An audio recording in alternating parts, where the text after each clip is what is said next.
Good morning, everyone. My name is Krista Bopp, and I'm a licensed professional counselor and a licensed chemical dependency counselor with Frontera Healthcare Network at our Fredericksburg location. I'm so excited to be with you for another Mindful Monday session. Today, we're diving into how to manage your anxiety, an important subject that can help us all improve our mental well-being. Before we get started, I want to take a moment to recognize our incredible partner. The Wellness Uncorked initiative is made possible through a partnership between the Texas Wine Auction and the Frontera Healthcare Network. This initiative allows us to provide free group counseling session classes, um, educational seminars like Mindful Monday, health fairs, and more, all designed to support the well-being, especially the mental health well-being of our community. Today, we're going to focus on anxiety. How often do you feel anxiety or anxious? People often worry about feeling anxious and wonder, when does it become something that's out of control? Or when do I need to seek help? So let's take a look at this. Anxiety disorder is characterized by feelings of worry and fear that are strong enough to interfere with one's daily life or daily activities. So, just like it says here, it becomes a disorder when it starts to interfere with your daily activities, such as work, hanging out with friends, participating in school or extracurricular activities. When you feel that it's making your life more difficult or getting in the way of you having a joy-filled life, that's when you need to seek help and possibly talk to a counselor. Typical anxiety disorders. This is where we get a little bit tripped up. So I wanted to clarify some information here. Anxiety disorders are characterized by very specific things. First of all, generalized anxiety disorder is the most common. It's also the most broad in spectrum. We will have you come into the office, we'll screen you, we'll see where your anxiety is, more specifically where it might be coming from, and then we'll get to, but we'll be talking about how we will combat that. But we need to identify where it's coming from first. So another anxiety disorder is panic disorder.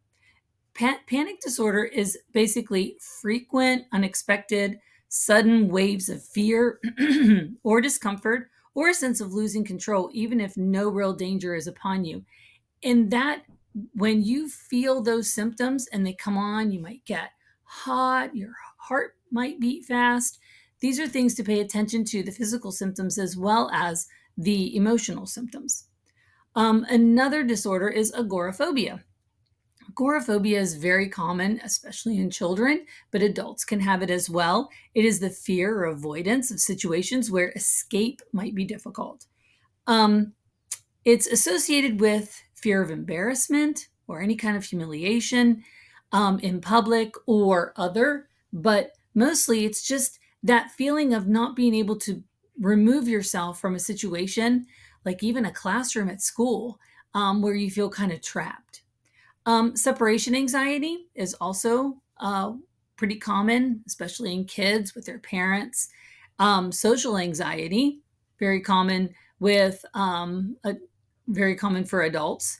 And then selective mutism, which we don't talk about a whole lot, but it's characterized by mostly in children, and where they just refuse to talk at all to anyone.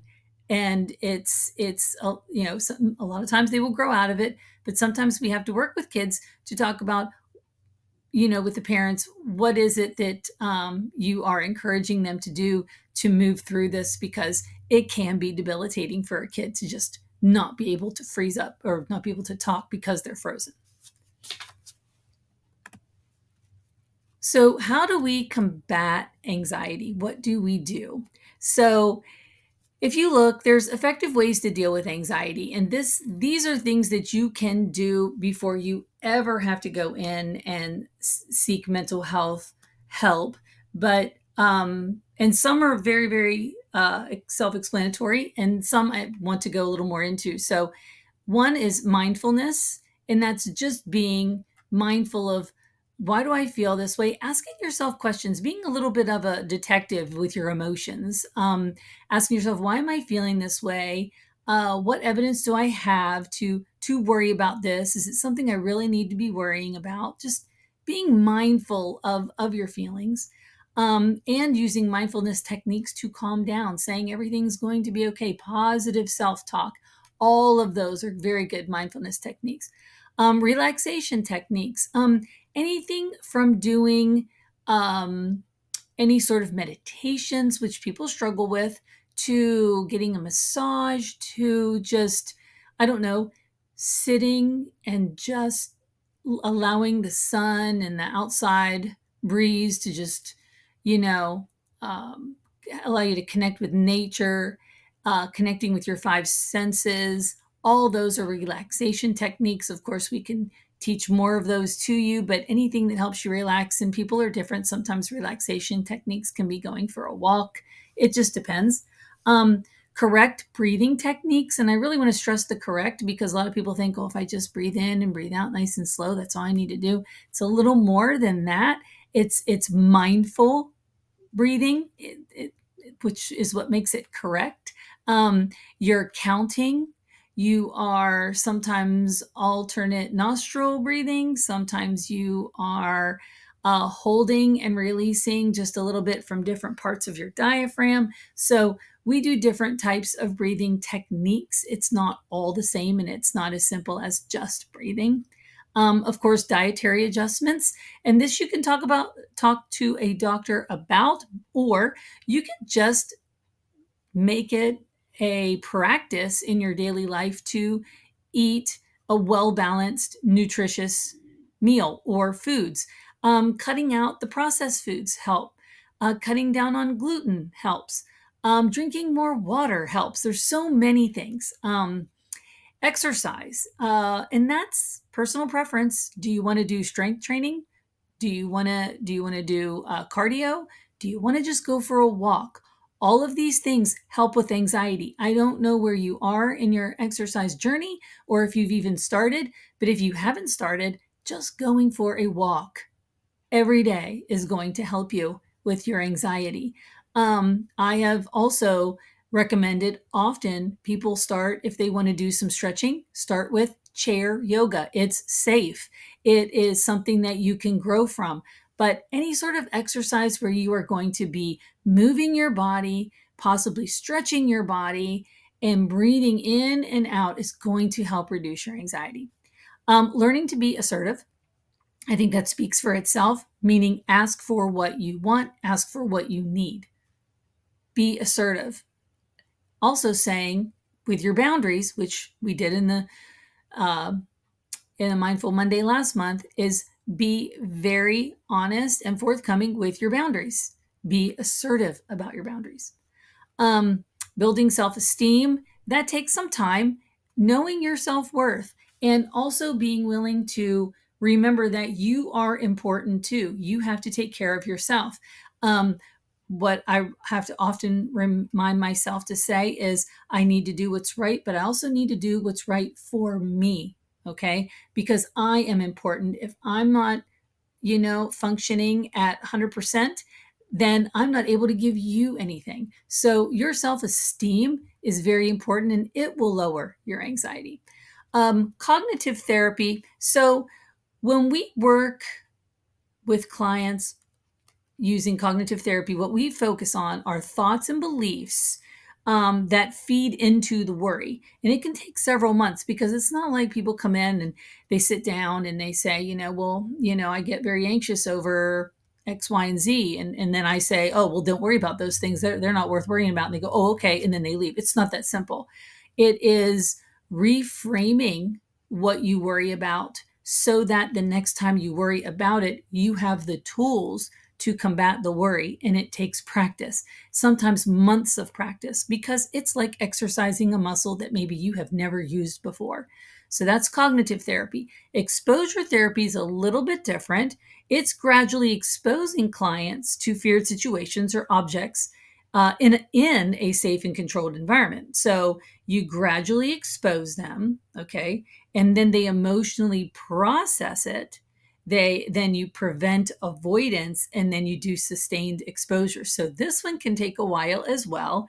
And I'll give you an example. I have done exposure therapy like in an office with a therapist, and I did this to get myself over my fear of flying. Okay. So I did virtual reality therapy through simulations of flights. And I did it over and over again. And this enabled me to be able to fly when my husband was a sport pilot for a little while. I was able to fly with him where at first I wouldn't even consider it. So that therapy helped me overcome those fears and be able to actually fly. Okay. And then, of course, we have structured problem solving, which sounds very basic, but this too can be very intricate because you are teaching someone how to problem solve. When you solve problems yourself, it builds self esteem and self efficacy, is what we call it. Because then, once you do it successfully once, you feel like you can continue to do it well. Problem solving is a way to take something that isn't working in your life and find ways to make it work so that you can still be happy. That isn't as easy for everyone as I'm making it sound. So that's something we talk about in office often.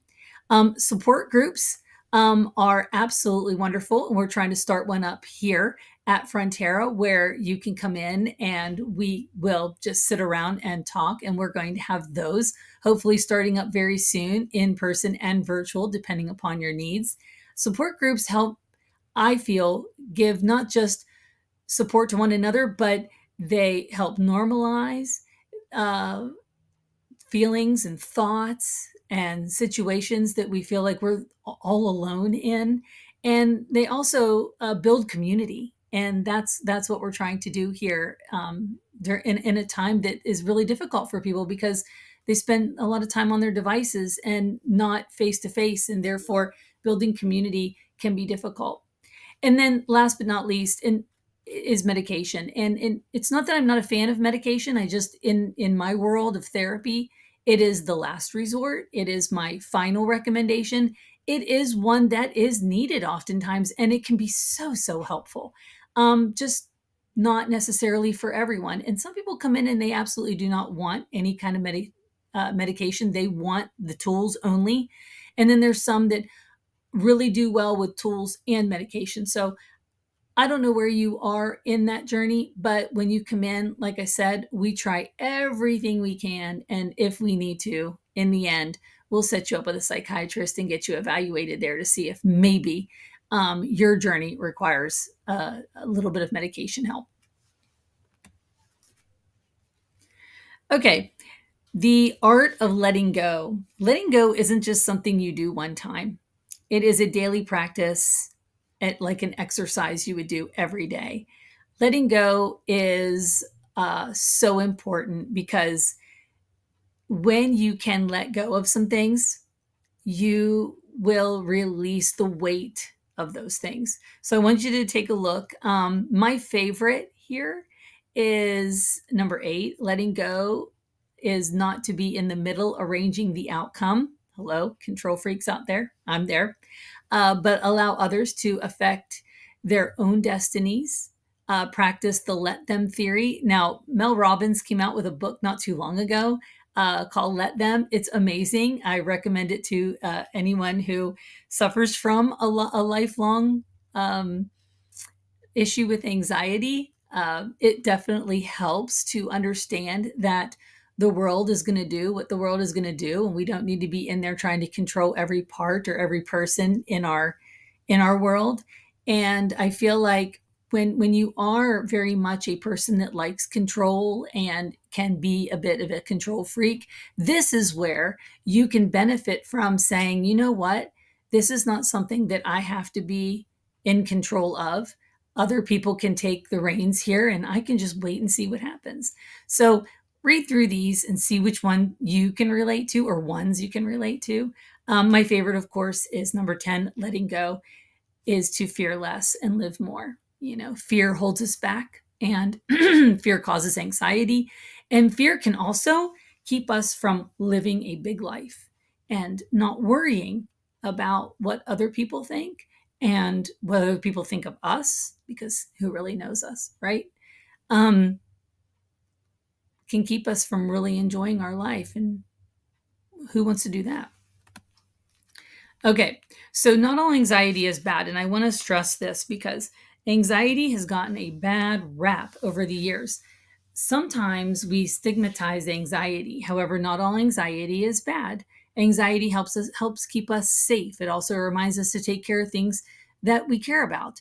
Um, for example, okay, the check engine light comes on in my car. Like, I haven't even had this car that long.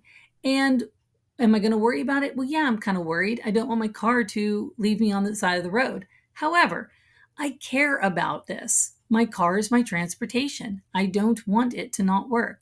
So I handle the problem. I call the service department. I make an appointment. I go in. I get it fixed. The worry ends. It anxiety over things in our life is a good thing because it helps remind us to take care of our business. We can have anxiety over bills that we have to pay. Well, good, because you need to pay them. We have anxiety over our kids driving a car for the first time. Well, yeah, but if we don't ever let them drive, how will they ever become functional adults that go to work every day? We the part of the letting go and the part of understanding that anxiety is good because we care, keeping that all in perspective helps us remember that we we care and we need to be safe, and the healthy fear that we have about some things is okay to have. It's when it starts controlling how we live when we need to seek help. So make sure that you understand that healthy balance in anxiety, and you will live a much happier, much more joy filled life. Okay, so thank you so much for joining us today. If you have any questions or comments, drop them in the chat. We'd love to hear from you. If you found today's session helpful, don't forget to like and subscribe. We're growing in our subscribers. Keep hitting that subscribe button to our channel so you never miss a Mindful Monday presentation. We go live the first Monday of every month at 11.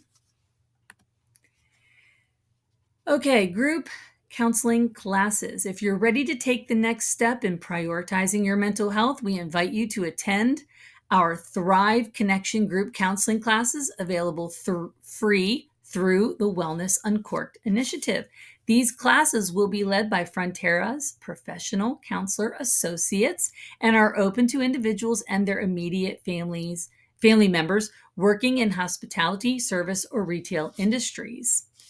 Frontera also offers individual counseling and medical services, both in person and virtual. We take a lot of different insurances and offer a sliding scale to make healthcare affordable. If you'd like to learn more, call 325 597 0102 or visit fronterahn.org. We appreciate you being here today and hope to see you next month. For a very, very special performance. Take care and have a mindful rest of your day.